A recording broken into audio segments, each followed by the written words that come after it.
I couldn't believe what I was seeing. Like, what? What?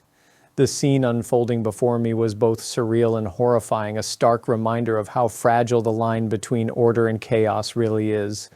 Alex Preddy lay there in the middle of a Minneapolis street, surrounded by a cluster of law enforcement officers whose actions seemed almost mechanical, disturbingly precise, yet entirely detached from the humanity of the moment. I knew he was gone the second I saw the way his body was being handled, and yet the people around him continued to act as if they were performing some procedural choreography, moving his body like a rag doll, searching for something, counting something in ways that made me question everything about the authority meant to protect us. It was the very essence of why I couldn't look away and why I had to record everything.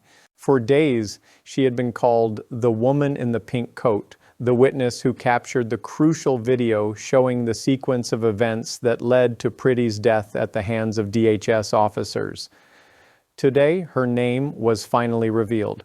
Stella Carlson, a children's entertainer, face painter, and airbrush artist. Someone whose everyday life was worlds away from the violence she would be forced to witness. Yet she stood firm, camera in hand, documenting what no one else could or would. Her courage was not born out of recklessness, but out of a profound sense of responsibility.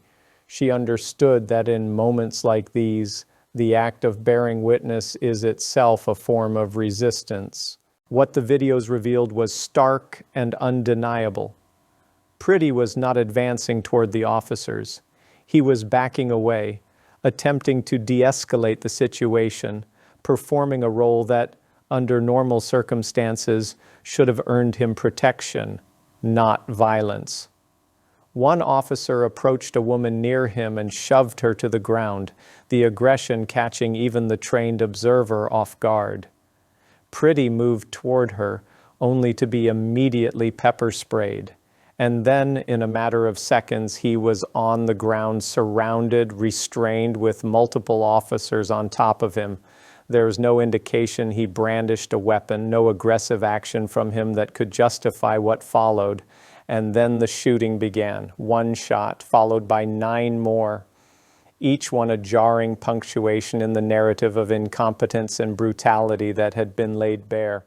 Border Patrol Chief Greg Bovino later stated that Preddy had a firearm. Indeed, he did, a legally permitted weapon, but nowhere in the video did it appear that Preddy threatened anyone with it.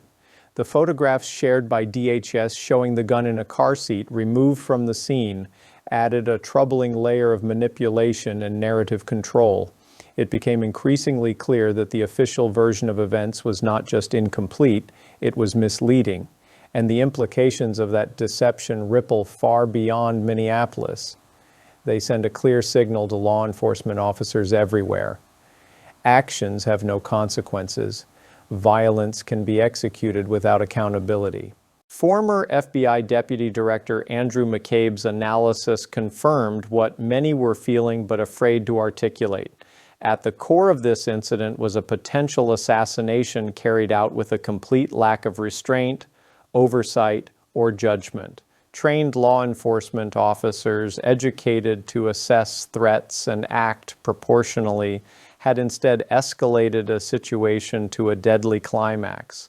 How could multiple officers, fully equipped, trained, and experienced, allow a situation to devolve to this point? And more critically, why has there been no meaningful federal intervention to ensure accountability?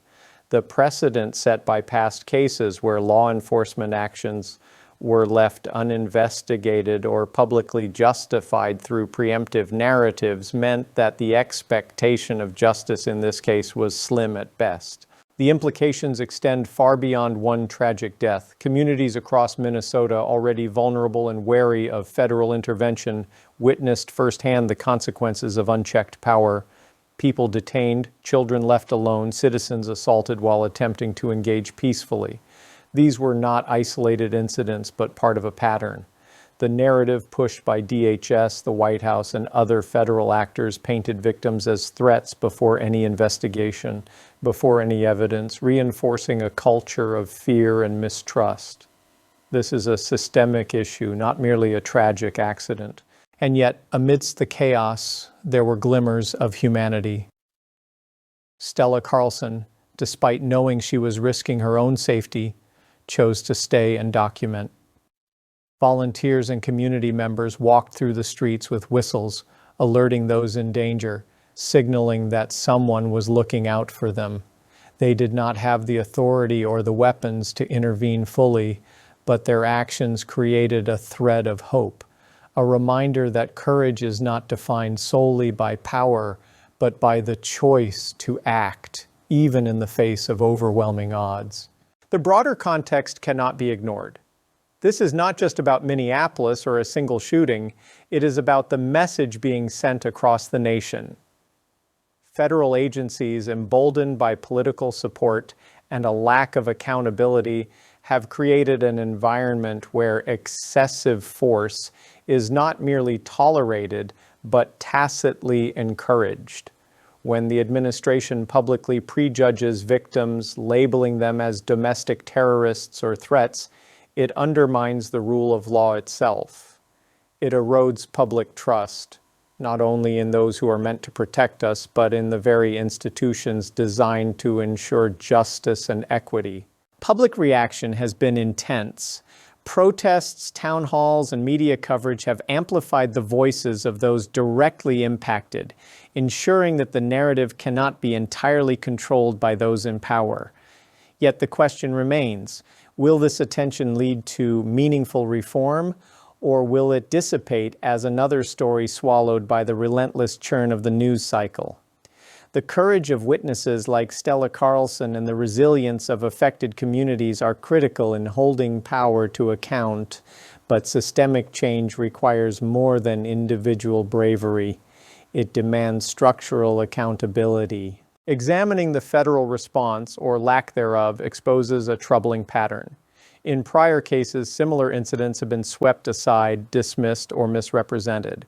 Renee Nicole Good's case, referenced repeatedly by analysts, highlights the continuity of this approach.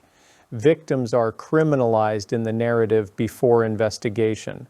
Officers are shielded from scrutiny, and the public is presented with a version of events engineered to absolve institutional actors of responsibility. The repetition of this pattern suggests a deliberate strategy, one that prioritizes the preservation of authority over the protection of citizens. In the digital age, video evidence has become both a tool and a weapon. The footage captured by witnesses provides an unfiltered window into reality, challenging the sanitized narratives presented by official channels. The dissemination of this footage through social media and news outlets ensures that attempts to control public perception are less effective than they might have been in the past.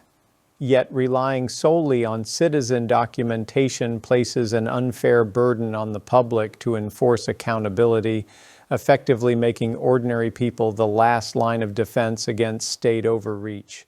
The psychological impact on communities cannot be understated. Witnessing such violence, especially in a context where protection is promised but not delivered, generates fear, trauma, and mistrust. Citizens question their safety, their rights, and the reliability of the institutions designed to serve them. When law enforcement officers are trained to use lethal force yet fail to exercise judgment, the consequences extend beyond the immediate victim. They erode societal cohesion, undermining the very fabric of civil trust. Ultimately, this case exemplifies the collision between power, accountability, and public oversight. It challenges assumptions about safety, justice, and the role of law enforcement in democratic societies. It forces us to confront uncomfortable truths that legal permits and procedural compliance do not guarantee protection, that political expediency often trumps ethical responsibility, and that the courage of individuals, whether community members, journalists, or witnesses, is essential to safeguarding truth.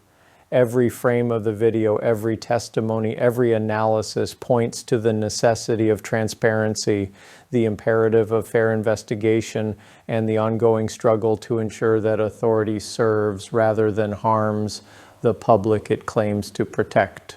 In closing, the story of Alex Preddy, Stella Carlson, and the events in Minneapolis serves as a stark reminder. Vigilance, courage, and accountability are not optional in a free society. They are essential.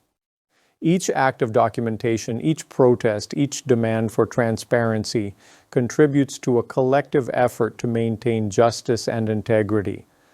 The world watches not just to bear witness, but to learn, to act, and to prevent the recurrence of such tragedies. And in a time when trust in institutions is fragile, every citizen who steps forward, who chooses to record, report, or resist injustice becomes an integral part of the struggle for truth, justice, and human dignity.